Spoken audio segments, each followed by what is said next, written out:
Hello students, कैसे हैं आप सब। उम्मीद करती हूँ आप सब अच्छे होंगे। ओके, तो मैं आप लोगों को goodbye to the moon lesson 8 पढ़ा रही थी। चलिए कंटिन्यू करते हैं।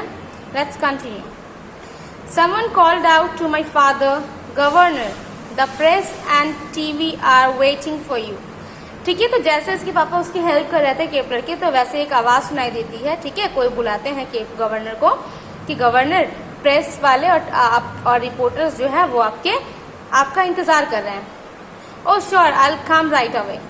तो उसके पापा बोलते हैं कि ठीक है मैं आ रहा हूँ। वो बोलते ही वो चले जाते हैं।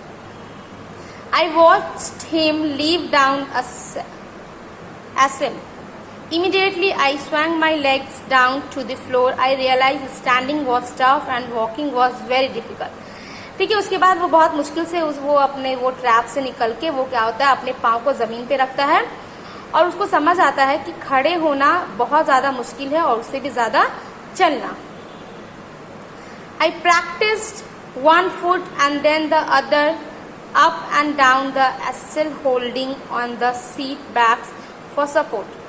और वो जो सीट जो थे उसके सपोर्ट लेकर वो खड़े होने की कोशिश करते हैं और 1 और 2 कदम करके वो आगे लेने की कोशिश करते हैं और प्रैक्टिस करते चलने की। ठीक है।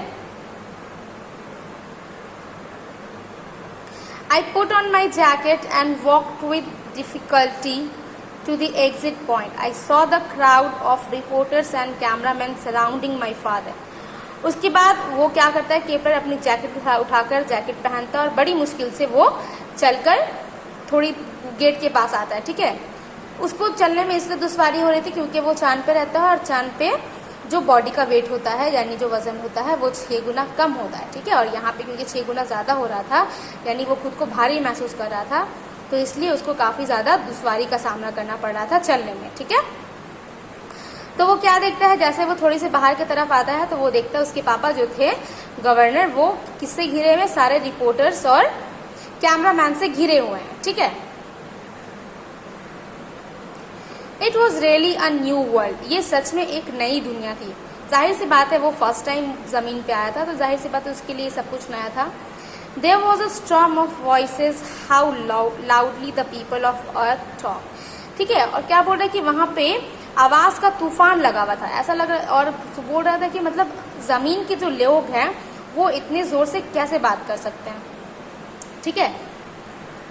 गवर्नर, वुड यू से the difference between earth and moon people can never be solve. ठीक है, तो गवर्नर से सवाल किया जाता है कि क्या आप बता सकते हैं कि जमीन और चांद का फर्क को, इस बात को कोई भी सॉल्व नहीं कर सकते।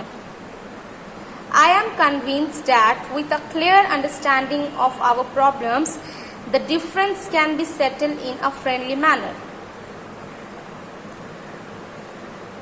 तो क्या बोल रहा है कि अर्थ और ज़मीन के बीच में जो भी डिफरेंसेस है तो वो कैसे ठीक हो सकते हैं। तो गवर्नर बोल रहे हैं कि हमारे जो भी प्रॉब्लम्स है उसको हम लोग अच्छी तरीके से अगर साफ साफ तौर पे समझने की कोशिश करेंगे तो हमारा जो भी प्रॉब्लम्स है वो हल हो पाएगा। ठीक है।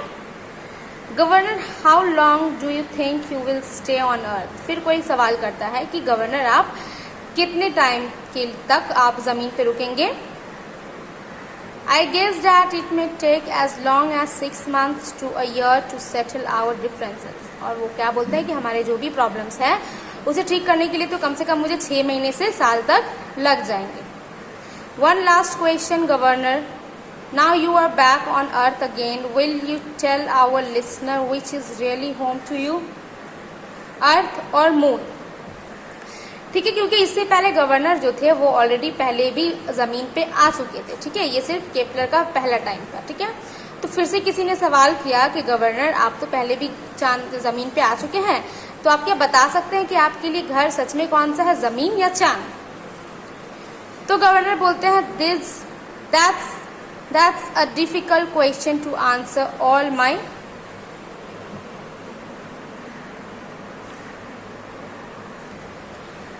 ओके, तो आज हम लोग यहीं तक रखते हैं। ठीक है, यहाँ से फिर हम लोग नेक्स्ट वीडियो में कंटिन्यू करेंगे। होप आप लोगों को समझ आ रहा हो। अगर नहीं समझ आ रहा हो तो आप लोग प्लीज़ वीडियो को दोबारा देखेंगे। ओके, होमवर्क कुछ नहीं है, होमवर्क आप लोगों को ये राइटिंग लिखना है और इसको अच्छे तरीके से रीड भी करना है। Okay, thank you.